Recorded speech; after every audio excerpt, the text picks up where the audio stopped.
Hey tribe, it's your best friend and Mented mentor, Derrick Davis MUA, and I'm here to show you how to set your foundation after applying the Skin by Mented using the Skin by Mented Light Tan Setting Powder. Are you ready? Let's go. Okay, so the first thing you do is obviously open it. So I'm just gonna open it, and I have a lot of it showing, but that's okay because I'm actually only going to use this right here. So taking one of my Mented brushes, this is the loose silk powder brush, I'm going to grab some of the product and we can tap away the excess off the brush. And like always, I'm just going to start stippling the powder into the skin.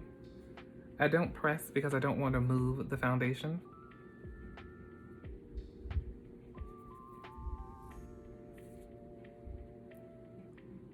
Okay, so you see how this side is matte and this side is still glowy, but this side is still matted down but still has that glimmer and that gleam? That's the magic. Let me finish up. Okay guys, so we're done and I have set my entire face with just a capful of the Mented Light Tan Setting Powder. I still have the gleam that I want, but it's powdered down and set for the day. So, thank you guys for watching. Love you tribe, and I'll see you later. Bye.